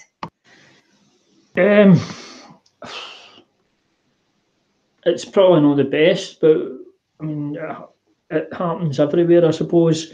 I know there's been a lot of stuff highlighted. What you got to do if you're the guys that get signed, are you going to say no? Of course not. It's a chance to make some money. I don't know. It depends how much Bellator have looked around and who's doing their matchmaking as well in terms of bringing the opponents in. You don't want to see mismatches, obviously, especially on a big promotion like that, and especially if it's going to get a lot of people watching it. You want to see good, even fights. But as you know, Katie, mismatches happen in the sport a lot. Yeah. But I'm not a fan of it. But what can you do? Because I guess it's sometimes it could be like a lamb to a slaughter. But on the other side, I know it sounds horrible, but it's giving the guy that's fighting the opportunity. Yeah. Yeah. We have another guest. Like we have Justin here. How you doing, Justin? Have I joined someone else's call? Sorry. No, you're in the right one. Justin. You're all right. Justin, it's so guys, we've just Justin Burlinson joining us. Justin, you're on with myself, James, and Katie. Thanks for jumping on the call, mate. No problem, mate. Cheers. Thanks. So just to let everyone know, now I'm going to murder your opponent's name here. Well, I apologise in advance. So Justin is fighting Grzywski. I think that's about as close as I can get it. Maybe you can say the name better than me, Justin. No, definitely not. Okay. Obviously, Justin is fighting on the Bellator Newcastle show on the 9th of February. We've already spoken to one of your teammates, Justin, so just talk us a wee bit about through how things are going so far in terms of preparation and the lead up to the fight. Yeah, it's been really good, actually, especially with like Kieran and Luke training as well. Like at the same time, it's been like, obviously all the lads in the gym are training together anyways, like everyone helps already, but like when there's three people fighting on the same show at the same time, there's a bit extra going into each session, you know what I mean? And is it sort of added to it it's not just any show you're fighting on, it's a Bellator show. I mean, it's a great opportunity for all three of you guys, and I'm assuming that's just helping you push each other and training further. Yeah, definitely. We're all like really excited to fight on a big show, especially like just all of us coming from like local shows and then just jumping up straight onto like Bellator. It's you can tell like everyone in the gym and like is getting behind us and like really supporting us and stuff. Yeah, and again, like your teammate Kieran, who we spoke to earlier, your 3-0 is a professional. But again, something I noticed with guys, especially the 3 years that are fighting on it, you've all got quite extensive amateur backgrounds as well. So you may not have a long list of experience as a pro, but you've got a lot of amateur fights behind you. How much do you feel that helps you going on to a stage like Bellator, having such an amateur background? Oh, it definitely helps a lot, like, because like you see, like it's not really a thing in MMA. You don't really see many like pro fighters. I think a lot of people turn pro too early, and their career doesn't go as well. And like if you look at like boxing, like amateur boxers have like hundreds of 100 fights like standard before they turn pro. You know what I mean? So I think it's just following that. Like me coach boxed as well, and I think he just followed that path a bit more by like getting us a lot of amateur fights before we turn pro. Yeah, it's something that when I was looking at all three had in common in terms of your amateur record. So I would presume your coach Ray, he definitely encourages that in the gym. He wants you to get as much experience as amateurs before you, because I guess once you go pro, there's no going back. Definitely. Yeah, I think it's a better way because it's, especially as amateur, it's more just learning and just getting as much experience as you can and just getting used to the fight in there and there's more to it than skill, you know what I mean? You've got to be able to like have hard fights and stuff like that and just push through stuff and that's why I think I also fought K1 as well, because it's like even harder fighting K1 because you're fighting people who's like they just train K1 every day, where we like MMA fighters we train jiu-jitsu, wrestling and other stuff. So it's like in a K1 fight you can't just take them down. If the fight gets hard on the feet, you sort of just got to deal with how hard the fight is, you know what I mean? So definitely get some experience. It's something I've noticed even up in Scotland as well. We've got some guys, amateurs and pros who do like to go across to K1 and fight. Do you feel when you're going and fighting in K1, then you come back to MMA? Do you notice a significant difference in your stand up when you're fighting maybe someone who hasn't fought K1 before? They're purely fighting MMA. Do you notice a big difference? Yeah, I think it's because you don't really do much, like, well, especially like at the gym. Like if we're fighting K1 or MMA, we maybe do a little bit more stand up, but the training still doesn't really change. Like we'll still train jiu-jitsu and wrestling and grapple all the time. Like even if we've got K1 fights coming up, but I think it's just more a confidence thing, like getting in there like a pure striker, and then going back to MMA and like you've got that in your head that you've been in there with like a top level striker and like went the distance or like won by knockout and like beat the high level striker, and then you come up against someone in MMA whose striking's not on that level. So just gives you confidence. Yeah, absolutely. And just talk a wee bit about your opponent now. So do you know much about your opponent? Have you looked into him at all, or does your coach, does he focus on that and help with preparation to for the opponent? Yeah, like me coach just sort of just like took the fight and then showed us like a little. I think he showed us like his last fight. Like because I mean that's probably the best thing to look at. Like the last fight, you're only as good as your last fight is what like most people see. You know what I mean? So it's best just to look at that because it's the closest thing you're gonna get to the night of the fight. So we just looked at like his last fight, and then I think my coach sort of looked at some of his other fights as well. I think he's 3-3 with 3 first round knockouts and been submitted 3 times. But he doesn't look like, he looks quite good on the floor as well. He's not just a pure like striker, but he looks like he's like wild. He comes out like aggressive. Do you think that then, if that's, obviously we don't know until the fight, but if that's how he approaches the fight and comes out hard and aggressive towards you, do you feel that's just going to play into your hands then?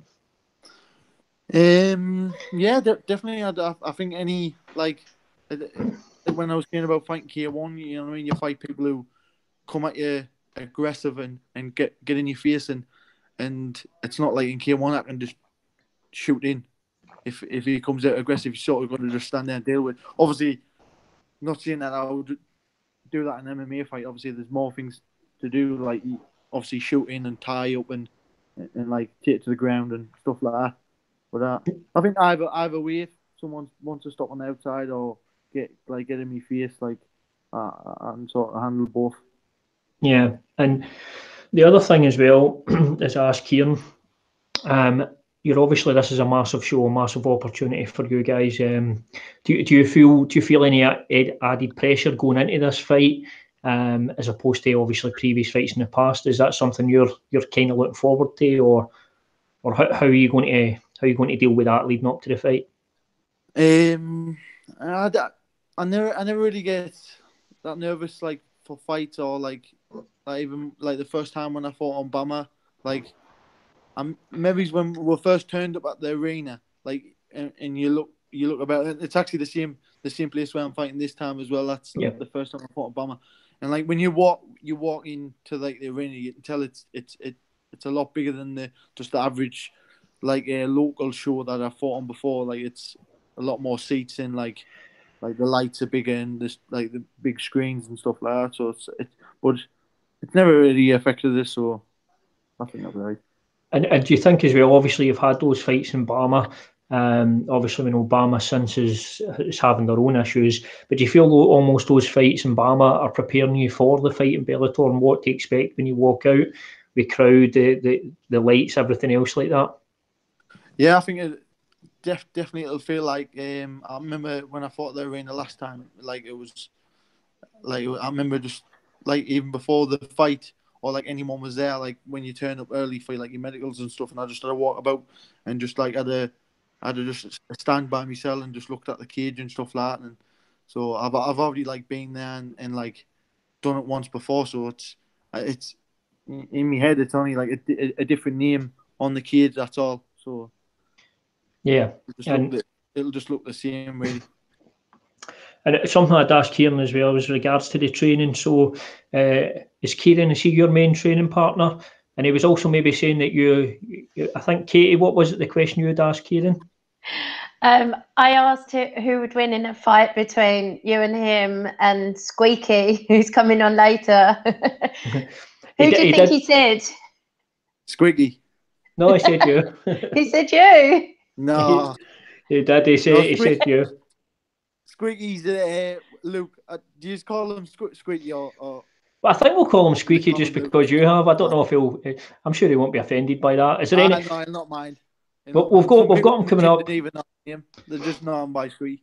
I'll tell you, we've not really done one like this before. We've had one teammate on, then another. So this is a great chance for you, Justin, that you could really set your teammate up here. Tell us a story. Tell us something embarrassing.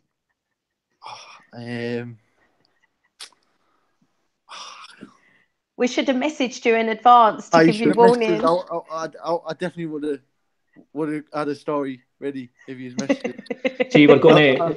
I don't know. I'm thinking of a few, but you're wondering whether you should say them live on the internet. I wouldn't so you're thinking if you say one of these stories that training could be a bit interesting tomorrow? Tomorrow, Justin's the nail. I know. Yeah. So something I wanted to ask you as well, Justin. When I was looking into you seem to be a lot of people seem to be believing that you have a big future in the sport, that you are a really a well looked at prospect. I mean, for you, looking ahead, not to look past your opponent in Bellator, what do you see for yourself in the future? Do you feel that you're not just there to make up the numbers in Bellator? You can really have an impact at that 170 division in Bellator? Yeah, like definitely. Like, I never really want to see and put it out or as if I'm going to do this, do that. You know what I mean? I know I just like everyone who knows I just train and that's it, and then I just fight and I don't really talk much. But I definitely believe in myself. I'll go all the way. You know what I mean? I train every day. I don't work anymore now. I just train full time. So I wouldn't do that if I didn't believe that I was gonna go all the way. Yeah, and something me and Katie spoke about a wee bit earlier is just about how difficult it is for fighters to make a living in this sport. I mean, not just from the fighting side of things, but just going to Bellator, just in terms of financially supporting yourself, you're taking care of your future. How big an opportunity is it in that sense? Yeah, definitely. Well, the money's obviously a lot bigger than other shows, but I think until you really make it, it's not it's I think even when I fought on Bama, I think people thought they think you've got more money than you have. I'm even after this fight, I'll still be skinned all the time. So basically, what you're saying is, don't ask him for a loan of money because he's no made of money. Aye, some people, I don't know, they expect they didn't expect us to be struggling for money or stuff because I've fought on this show or I've had so many fights in 1 year. But it's the money's not really enough to get by until you obviously make it. But you've got to start somewhere. You know what I mean? Just work your way up.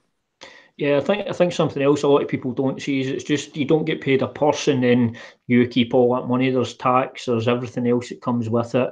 So maybe what you fighters get paid, they don't always get even half of that. So there is that to take into consideration. But we won't keep you too much longer. Now, the one thing I would say, Justin, is we are going to obviously ask Lee if he's got any stories about you. So he's maybe if he's been watching this, he's had a wee chance to think about some stories. So I can't promise you he won't tell. I can't promise you he won't tell us anything embarrassing. He'll have one. Perfect. Well, listen, thanks very much for coming on the show, Justin. We really do appreciate it, and best of luck in the 9th of February. We look forward to seeing your fight. Thank you. Thanks for having us, anyways. No problem, mate. Thank you. Good luck. Bye. Goodbye. See you later. Bye. James, we've just had a comment from David Bomer, who seems to know Justin. He said he's really bad at telling stories. He's only good at fighting. Okay, so maybe he knew a story, but he didn't know that well. That's fair enough. To me, it looked like he thought of one and then decided, nah, I'm not going to share that online. Now, obviously, we're probably going to message Justin and ask him this after it, but I think he thought of a story and just thought, no, I can't tell that one on. So did I. Because I've had a few fighters tell me some stories off camera, but there's not a chance they'll say it on camera as much as we try. But now we know in the future, when we do shows like this again, we will maybe plan in advance a wee bit better. Always learning. Always learning, absolutely. Every show we're learning, because every show we have issues. We have a problem. even there's always some sort of, I mean, it's the bane of my life doing anything with electronics. I would say thank God for Frankie Anderson, by the way. He does save us a lot. Yeah, thank you, Frankie. Yep, Frankie. Well, I was on my own for far too long at the beginning, and then we had to squeeze Olga in a tiny spot. Oh, David, who said that Justin's bad at telling stories, is his teammate. His teammate. Well, David, if you've got any stories about Justin, then just pop them in the comments section now, and we'll read them out while we're still on. Yeah, so we've obviously got one more guest to come on, guys. We've got Luke Squeaky Westwood, so we'll get him in shortly. Do you know why he's called Squeaky, James? No, do you? No, I don't either. That's one of the questions I want to ask him when he comes on. If we've got any of his teammates asking there, yeah, but well, I mean, I'm sure they could maybe make something up, just an embarrassing story. But if anybody wants to fire that in the comments, let us know why he's called Squeaky. I hope it's a funny story. Don't let us down. I know you're now our go-to man for the stories from the gym. Just quickly before Luke comes on, what do you make of the Jones and Smith matchup? I just think they're trying to get Jones in again quickly before he messes up, if I'm honest. I really would like Anthony Smith to win, but I can't see it. I think Jones beats him everywhere, and I hope that's not disrespectful to say, because I do really like him, but as many more MMA intelligent people than me have said, there are levels to this game, and I just think Jones is better everywhere than him, unfortunately. What do you think? I mean, you can't look past Jones, to be honest. The other thing as well is, do you think Jones, now that he's had the Gus fight, he obviously had that long, it's not, I wouldn't call it a layoff, he was basically suspended, so that long suspension. So I actually think potentially you're going to see John Jones a bit more loose, a bit more fluid, even how he looked good against Gus. So I think Smith's in for a tougher John Jones and Gustafsson got, which is a scary prospect. For all his flaws and all the picogram talk and all that, he's still a very, very talented fighter. Not the most likeable fighter, but a very talented one. Do you think there'll be any more picograms pulsing before the fight? Don't know, man. If somebody had mentioned picograms to me in the past, I'd have thought that's something you had to phone a guy late at night to get. He got it. He probably does that as well, James. Well, I mean, I heard was it Dean Thomas talking about he was at a local show years and years ago, and John Jones was drinking Jack Daniels straight for the bottle. So that kind of tells you he's a bit of a wild motherfucker. So yeah, I mean, the guys. I'll tell you the fight I'm looking forward to most in that is the Ben Askren fight. Ben Askren, Robbie Lawler. I think they've done well with who they've matched him up with, because some of the other people they were talking about matching him with, if he'd been matched with another wrestler, that could have been a complete snore fest, and I think people could have fallen out of love with him, because he seems to be super, super popular at the moment. All these people who kind of think he's been robbed of his chance to prove himself against the best. Let me ask you something, Katie. You've obviously trained wrestling, yeah? Yeah. Right. How much of a grind is wrestling versus other aspects of training mixed martial arts, in your opinion? I find it the most exhausting. It's always the most exhausting discipline on its own, and as a part of a fight, it's just takes everything out of you. So let me ask you something then. Looking at it from that point of view, when you see two guys wrestling, yeah, okay, it's not the most aesthetically pleasing thing, but when you're watching that, do you appreciate it? Do you get any entertainment from it, knowing how difficult that aspect is and just what they're doing? Because I mean, Ben Askren, I guess we'll find out how good he really is when he comes into the UFC, but on the surface, he looks like he does it better than anyone. to me, I don't like it when people just lay and pray. I like to see damage. So someone like Khabib or Tatiana Suarez, I love watching what she does. You know, if people can use their wrestling to progress and be aggressive with it and finish the fight, then I love to watch that. But yeah, far too many people, and it's difficult. That's the thing that you don't get when you're just watching it. To take someone down and then to hold them down is so tough. Yeah. But it is boring to watch. You don't want to watch too much of that, and you know, that's why the rule is to be standing up unless you're progressing, because people wouldn't buy tickets for very long. Would we say Ben Askren just lays in praise though? Is that I don't know if I'd necessarily say that. I'm just saying if he got matched in general, with another wrestler, you know, kind of another really high level wrestler. If he'd got matched with Usman, say, it could have been a snore fest. That's all. I think they've got to be careful who they match him with initially. And Robbie Lawler has never knowingly been in a boring fight, so I think we could be in for a good one. Obviously, Robbie Lawler does have a wrestling background, but again, you've mentioned it there, and we've had a fighter on tonight mention it about the levels aspect to this game. See, I think for the wrestling side, see, even with an Usman, I think Usman's wrestling is at this level. Ben Askren's wrestling is at an Olympic level, and he transfers it well to MMA, because that's something as well that just because you're a high level wrestler, high level striker, or high level jiu-jitsu practitioner doesn't always necessarily transition to MMA, because there is a lot of changes. But Ben Askren seems to do it well. But until he comes into the UFC, he will not have proved himself against that highest echelon, and that's always the case with people who come in from other promotions, and some of them, you know, like Eddie Alvarez, get to the very top and win the belt, and some of them are just top 5 fighters or top 10 fighters, and I don't think you know until they've proved themselves against the best in the world. Yeah, absolutely, I would agree.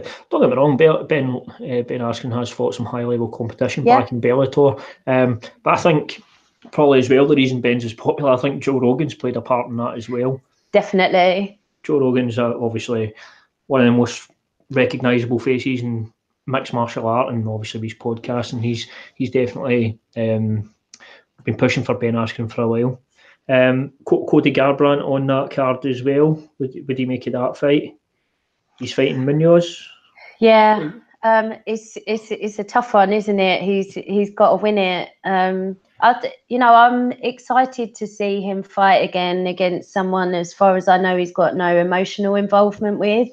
I wonder how different those TJ fights would have been, because I was there when he fought Dominic Cruz in Vegas, and I think that's the best fight I've ever watched live. Like, that performance was just, he was just so in control and almost mocking him at times. And I think the TJ one, he just wanted it too badly, and just the emotion took over. So it is a dangerous fight for him, because he's obviously lost 2 in a row, and nobody knows how devastating those knockouts could be for him. You know, what are your thoughts on that fight? I think you're obviously going to favour Garbrandt going into it, but again, I'm kind of like you. I'm interested to see how he comes back, because I think as well, what you're saying, obviously he was emotional going into that fight, and I think that definitely showed. And it did hurt TJ as well. So I think we'll pause that. We've got Luke joining us. How are you, Luke? You all right, mate? I'm okay, mate. Hello. Are you all right? Good, thank you. How are you? Yeah, I'm good, thanks. I've just finished training like about an hour ago or something, so just a little bit tired. So I guess we'll jump straight into it. Obviously, we spoke to a couple of your teammates tonight, Luke. Obviously, you are going to be fighting on the Bellator Newcastle show on the 9th of February as well, and you will be fighting Richard Callis. So, as I've asked them, just tells you a wee bit about how training's going so far in the lead up to the fight, which is coming in fast. Probably the the hardest like 8 weeks I've done. Like I'm just tired every night when I'm coming in, like just because I've pushed myself that hard. And obviously I've been out for like a year. My last fight was like November 2017, and for being out so long, I just can't wait to get back in there in February the 9th. So it's been really hard. I'm looking forward to it, and yeah, just can't wait to get there. I guess as well, it's getting back in there and what a stage to get back in and compete on and just show everyone crazy. What can you do. How what was it like when you found out you were going to get this opportunity to compete on the Bellator Newcastle card? Well, I found out that Kieran had got on the card, and then I went into the gym for a striking lesson, and my coach just shouted me over and said, "Oh, yeah, you're going to be fighting on Bellator," and my eyes just went. I was like, "What? I haven't even had a second pro fight yet. I'm fighting on Bellator." So I was shocked because I'd only had one pro fight, but I think it's because of my amateur record as well. Like I've had a lot of experience at amateur, and they'll have probably seen me, you know, so they'll thought, fuck it, let's put him on. It's in his hometown, let's see what he can do. Yeah, that's something obviously I spoke to you about with both Kieran and Justin. Is when obviously we were getting you on the show, we looked at your records and looked at your amateur records, and you all have that in common. You have quite an extensive amateur record. So clearly, I know in MMA a lot of guys maybe have 3-4 amateur fights and then go pro, but that's obviously not been the case with you. No. So just to say with him, how much has your amateur career prepared you for this moment in this fight? Like, because I've had so many, I feel like it's just time, you know what I mean? I feel like I've already I've been there at the heart. Like I've had so many title fights as well, like build up and stuff. Like I know how to handle nerves and pressure. Now especially I've been working with Rob Dawson in Mind Sport as well, and he's really brought me on in my thoughts and stuff. Yeah, like I say, amateur career, like. I don't get why people go pro at like 5-0 or whatever when they don't have enough experience. Like especially in this day and age, like everyone's so well rounded. You know, you need the experience. So Aaron and Cole have done the right thing. They put me in there. I think I had a total of 14, 15 MMA fights, and I went 11 or 10-0 in K1. So I have plenty of experience, and I'm so glad that they've done it because I feel like I'm just there. I'm ready. I'm just excited. Yeah, it's something as well. Katie can maybe chime in on this as well. I've spoke to a few fighters about this. So some the level of the amateurs in this country, sort of the higher, the top end of the amateurs, the level of the guys fighting there, and then when you look at even some of the pros, you think the amateur level at times is a lot higher than some of the pros. Some of the amateurs are even better than some of the pro fights you watch. You know. Because they have the experience, like they have the experience. That's as basic as you want to get it, you know. So yeah, like you're saying there, you need that experience, don't you? Absolutely, and you're going in there. You are fighting Rich Carlos. How do you know much about him? Has your coach had a look at him? Have you had a look at him? I leave it. My coach has watched him, and I've just left it up to my coach to watch him. And he knows what I need to do. My coach has taught me what I need to do, and I'm just focusing on myself. I'm just enjoying. I like I said, it was hard training, but like I'm really enjoying just being back in the gym. Like got a fight on my mind. I'm training really hard day in day out. I'm not working. I'm training full 3 times a day. I'm doing 3 sessions a day. I'm doing so. Yeah, I don't really know much about him because I think he's only had a few amateur fights. Yeah. And, yeah, I don't really know much about him, to be honest. But yeah. I will respect him when I get in there. He's got my respect. Yeah, he'll be obviously making his pro debut, but there is a big difference in your amateur record, which was kind of seen straight away when I was looking at both you guys. Just when you're saying there about training full time, how long have you been training full time and purely focusing on just fighting itself? Well, what I do is when I haven't got a fight as well, my dad, I can go to work for like a couple of weeks and then save money up, and then I'll stop again so I can train full time, so I can go back to a job if I need to as a bricklayer, because I've done my apprenticeship before I actually what my dad made me do. He said, if you want to do this, I want you to get a trade, so you got to back up. So I done as we're told. 16 straight out of school. I went and got an apprenticeship. Finished that. Totally fucked that off, and then just went training full time. I've also got a sponsor as well that helps me out and stuff. I think we've lost your camera for a minute, Luke, for some reason. But 2 seconds. I think it's because the battery's just dying on my phone. That's fine. It's always an issue. So we'll let you get that sorted, Luke, and then we'll come back. So hopefully we'll have Luke back in a couple of seconds. So Luke said that he hasn't fought since November 17. So I wonder if he's worried about ring rust. We'll have to ask him. It's one of those things. So some people believe in it, some people don't, I guess. Yeah. I think Dominic Cruz is probably one of the biggest. Oh, there he is. I'll tell you what, Kate, I'll let you ask Luke that question, seeing as how it's yours. So Luke, I was just saying that you said you hadn't fought since November 17. Are you worried about ring rust at all, or you're feeling fresh and ready to go?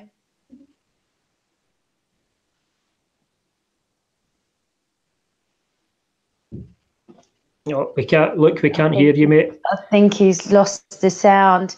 I bet he's taken his earphones out to plug the charger in. I bet he has. So we're in a catch-22. God damn these phones that don't have the earphones on. Headphone jack. It's awful, isn't it? I know. So somebody's just said that he's swapping phones. Right. So we'll let Luke sort himself out and swap phones, and you'll need to listen to me and Katie chat until we can get Luke back in. I hope he knows that it's not working. I know. Hopefully he can hear us and see it's not working. Or one of Luke's friends who's watching can private message him. Yeah. Let me know on the comments, guys, if you know what's going on. This is how you should. This is how an MMA UK show goes. I think we've got Luke back. Oh, nearly. Hello. We've got you back. Are we there? You're there. We've got you. Jesus. Thank you. Thanks for coming back to us. I know we thought you were abandoning us, that you must have not liked our line of questioning, but we have you back. So sorry, Katie, on you go. You had a question for Luke. Sorry, I was just saying, Luke. You said you hadn't fought since November 17. Are you worried about ring rust at all? No. Like I mentioned before, when I had my injury, I was a bit down and stuff, and this is why I contacted Rob Dawson, and I feel like he's made me like understand my mind a lot more. So I think I'll be prepared when I get there. I feel so much mentally stronger, and I train with like some fucking beasts in the gym. You know what I mean? Like what's it like? That's the hardest I can get in the gym. Like I've got Justin and Kieran, and it's like when I'm sparring with them, it's like fucking having a fight every day. You know what I mean? It's tough spars. So I'm not worried about. We asked them both earlier who would win in a fight between you three. Well, what do you think they both said? I'm gonna say I don't know. Did they answer? They both answered different answers as well. All right. Kieran said Justin. And Justin said Kieran. No, Justin said you. Oh, did he? Mm-hmm. What? I wonder why I'm the smallest. Well, that's also we did give Justin the opportunity to get a bit of a wind up and tell us an interesting story about you, maybe something embarrassing. It looked like Justin had a story in mind, but didn't want to tell it on camera. So I'm really intrigued.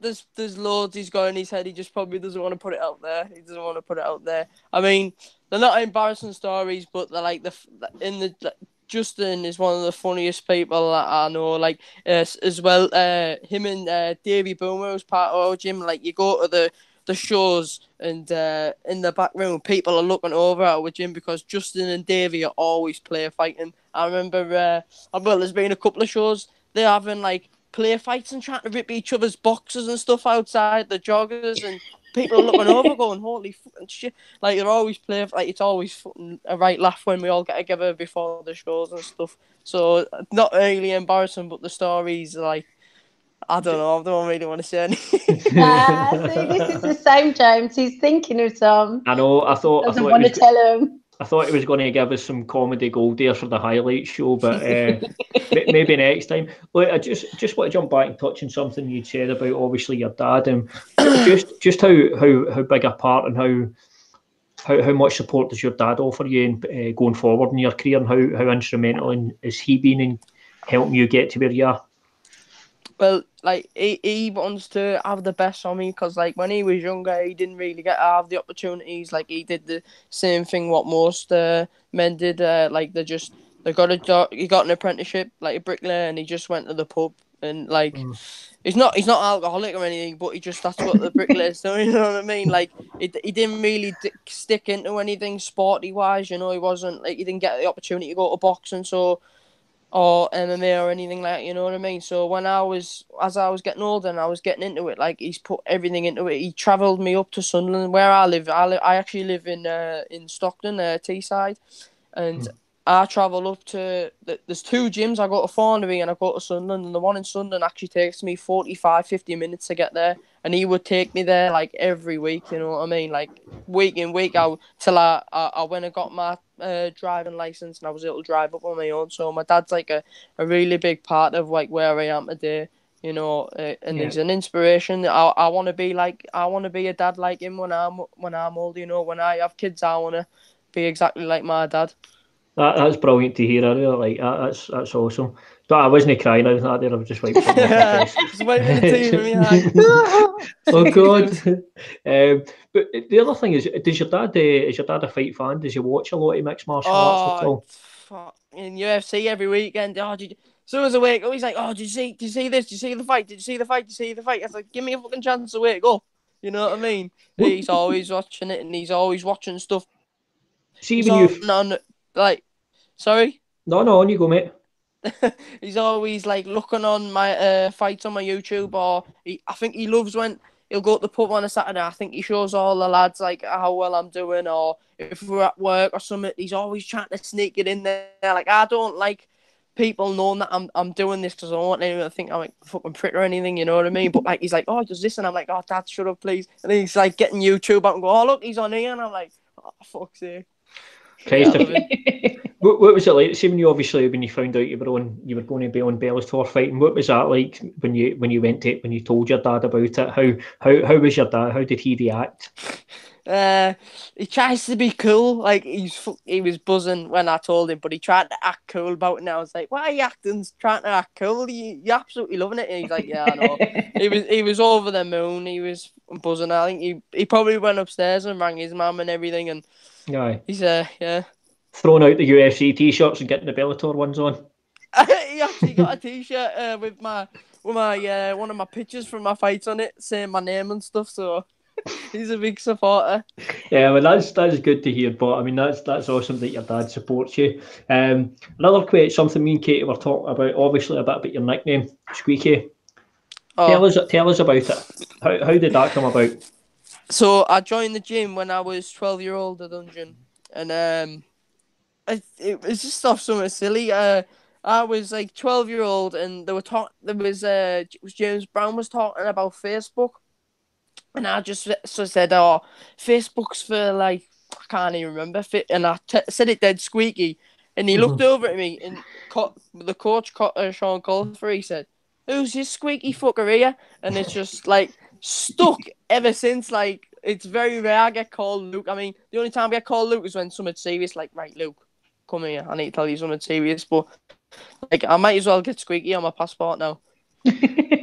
Well, so have you grown to love the nickname Squeaky then? Has it become part of you then? I've grown, it's part of me now. I love it, yeah. Like, that's just who I am. That's who I know. If people used to call me by my old nickname when I was younger, was Westy in school, and all my schoolmates, I think they all actually call me Squeaky now. So it's just a part of me now, so I'm not bothered. Brilliant. Well, listen, look, we don't want to take too much more of your time up. Thank you very much for joining us, Luke, and us best of luck in the 9th of February. Can I shout out some sponsors? So Absolutely, I know you can't mate. see me. Give your sponsors a shout out, mate.